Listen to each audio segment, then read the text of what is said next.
பின்வாங்கியதா மத்திய அரசு? தர்மேந்திர பிரதான் பதவி விலகினார். அதைத் தொடர்ந்து காக்ரோச் ஜனதா பார்ட்டி போராட்டத்தை நிறுத்திக் கொள்வதாக அறிவிப்பு வெளியிட்டிருக்காங்க.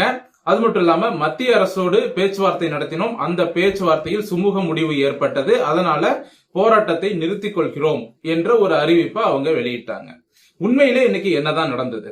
மத்திய அரசு பின்வாங்கிடுச்சு, சிஜேபிக்கு பயந்து பிஜேபி பின்வாங்குச்சு அப்படின்னு சொல்லி இங்க ஊடகங்கள், இடதுசாரி அமைப்புகள் எல்லாம் பேசிட்டு இருக்காங்க. உண்மையிலே என்ன நடந்ததுங்கிறத இந்த பதிவு முழுக்க தெளிவா பேச போறோம். முதல்ல நேற்று நாம போட்ட வீடியோல என்ன பேசணும் அப்படிங்கறத நான் சுருக்கமா சொல்றேன். அதாவது இந்த சிஜேபி பார்ட்டியினுடைய தலைவனை கூப்பிட்டு மிரட்டிட்டாங்க. என்னன்னா, எத்தனை மாணவர்களை நீ கூட்டிட்டு வந்து போராட்டம் பண்ணியோ எல்லாரோட பாஸ்போர்ட்டையும் நாங்க ரத்து பண்ணுவோம் அப்படின்னு சொன்ன உடனே இந்த ஆள் வந்து போலீஸோட காலில் விழுந்து கெஞ்சினான். சரிங்களா? காலில் விழுந்து கெஞ்சினா அந்த வீடியோவும் வைரலா பரவுச்சு. அப்பவே அவனுங்களுக்கு தெரிஞ்சு போச்சு மத்திய அரசு வேற ஏதோ பிளான் பண்றாங்க அப்படின்னு. அதனால ஏதாவது சுமூகமா பேசி அப்படியே நைஸா கழண்டுக்கலாம் அப்படின்னு இவனுங்களும் யோசிச்சாங்க. மத்திய அரசு இப்ப என்ன பிளான் வந்து அவங்க ஆக்சுவலா வந்து பண்ணிருந்தாங்க அப்படின்னா, இவனுங்க எல்லாரோட பாஸ்போர்ட்டையும் ரத்து பண்ணணும் அப்படிங்கிற ஒரு திட்டத்துலதான் இறங்கியிருந்தாங்க. சரி, இப்ப இவனுங்க வந்து பதவி விலகணும்னு சொல்றானுங்கல்ல. இப்ப தர்மேந்திர பிரதான் பதவி விலகிட்டாருன்னா நாங்க போராட்டத்தை வாபஸ் வாங்கிக்கிறோம் அப்படிங்கிற மாதிரி இவனுங்க சொல்றாங்கல்ல. சரி, நிஜமாவே நம்ம செஞ்சு பார்ப்போம். நம்ம வந்து இப்ப பிரச்சனையை பெருசாக்குறத விட இத கொஞ்சம் சுமூகமா முடிக்கலாம் அப்படின்னு மத்திய அரசு நினைச்சிருக்காங்க. அதன்படி அவர் வந்து ராஜினாமா பண்றேன் அப்படின்னு சொல்லிட்டாரு. அதனால இப்ப இவனுங்களும் வந்து எப்ப நாங்க சொன்ன கோரிக்கையை ஏற்று ராஜினாமா பண்ணிட்டாங்க. அது போக புதுசா இன்னும் 3 கோரிக்கைகள்லாம் இருக்கு, அந்த கோரிக்கைகளையும் செய்யணும். அதாவது இந்த போராட்டம் செஞ்ச மாணவர்கள் மேல எந்த நடவடிக்கையும் எடுக்கக்கூடாது, அதே மாதிரி பிரதமர் மோடி பதவி விலகணும் அப்படிங்கிற மாதிரியும் பேசிட்டு இருக்கானுங்க.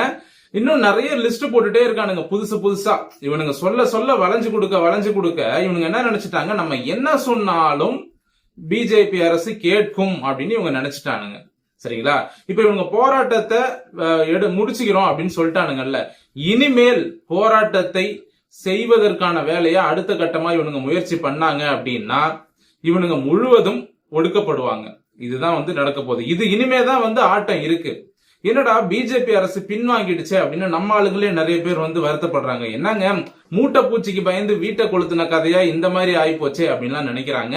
உண்மையிலேயே பிஜேபி இந்த நேரத்துல பின்வாங்கினது எதனால அப்படின்னா, அடுத்து பிஜேபி செய்ய போறது வேற மாதிரி இருக்கும். சரிங்களா? அது என்ன அப்படிங்கறத அவங்க செய்யும் போதுதான் உங்களுக்கே தெரியும். இப்போ பொதுவா சொல்லுவாங்கல்ல, புலி வந்து பதுங்குது அப்படின்னா நிச்சயமா பாயும் அப்படின்னா. சோ அததான் வந்து இப்ப பிஜேபியும் வந்து நினைக்கிறாங்க. இப்போ இந்த மாணவர்கள் அப்படிங்கிற பேர்ல சமூக விரோதிகள் போராடினாங்க இல்லையா, இவனுங்க மேல துப்பாக்கி சூடு நடத்தியோ இல்ல தடியடி நடத்தியோ இந்த போராட்டங்களை கலைச்சிருக்கலாம், எல்லாரையும் அரெஸ்ட் பண்ணி ஜெயில தூக்கி வச்சிருக்கலாம், சைனா மாதிரி சுட்டு தள்ளி இருக்கலாம். சோ இதெல்லாம் வந்து செஞ்சிருந்தா இங்க இருக்கக்கூடிய மீடியாக்கள் அதை மக்கள் முன்னிலையில பிஜேபி அரசாங்கம் தப்பு பண்ண மாதிரி இவங்க காட்டுவாங்க. சரிங்களா? பார்த்தா அதுக்கு இந்த சினிமாக்காரனுங்க வேற. சோ நம்ம நாட்டுல இருக்கக்கூடிய ஊடகங்கள், சினிமா துறையை சேர்ந்தவர்கள், இவனுங்க எல்லாருமே வந்து இந்தியாவுக்கு எதிரா இருக்கானுங்க. அதுவும் தற்போதைய அரசாங்கத்துக்கு எதிரா இருக்கக்கூடிய ஒரு கூட்டம். இந்த நேரத்துல இவனுங்களை வந்து சுட்டு தள்ளுறதோ இல்ல அடிக்கிறதோ மிரட்டுறதோ தேச விரோத செயல்களை செய்யாதீங்கடான்னு நம்ம 4 வார்த்தை தட்டி பேசினா கூட இவனுக்கு வந்து அப்படியே கதறி அழுது அதை மக்கள் மத்தியில ஒரு சிம்பதி கிரியேட் பண்ணுவானுங்க. சரிங்களா? இப்போ பாஸ்போர்ட்டை ரத்து பண்ணுவோம்னு சொன்னதுக்கே போலீஸ் காலில் விழுந்து கெஞ்சுற மாதிரி மக்கள் முன்னிலையில நல்லவ மாதிரி நடிச்சான் பாத்தீங்களா? இந்த மாதிரி நடிக்க ஆரம்பிச்சிருவானுங்க மக்கள் முன்னிலையில. அப்ப என்ன ஆகும் அப்படின்னா, அப்பாவி மக்களும் அவனுங்க நடிப்பை பார்த்து உண்மைன்னு நம்பி இப்ப இருக்க அரசாங்கத்தை திட்ட ஆரம்பிப்பாங்க. அதனாலதான் அரசாங்கம் இவனுங்க மக்களை டைவர்ட் பண்ணிடுவானுங்க, ஊடகங்கள் இவனுங்களுக்கு ஆதரவா இருக்கு, அதனால இப்போதைக்கு அவரை தர்மேந்திர பிரதான் வந்து ராஜினாமா பண்ண வச்சுட்டு இவனுங்க முதல்ல போராட்டத்தை வாபஸ் வாங்க வச்சுட்டு டெல்லியை கிளீன் பண்ணணும், டெல்லிக்குள்ள இனிமே இவங்க மறுபடியும் உள்ள வராத மாதிரி பண்ணணும் அப்படிங்கறதுனாலதான் இப்ப கொஞ்சம் பின்வாங்கி இந்த முடிவை மத்திய அரசு எடுத்திருக்காங்க. சரிங்களா?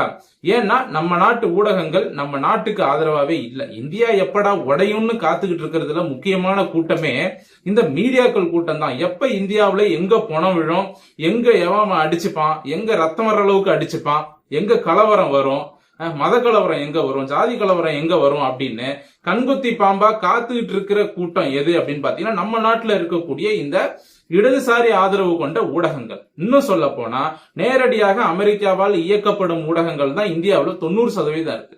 ஒரு 10% ஊடகங்கள் மட்டும்தான் நேர்மையா செய்திகளை வெளியிடுறாங்க.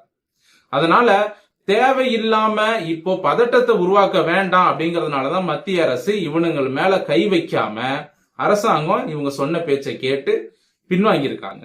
சரிங்களா? இவனுங்களை அடிச்சு ஒடுக்கிறது ஒன்றும் பெரிய விஷயமே கிடையாதுங்க.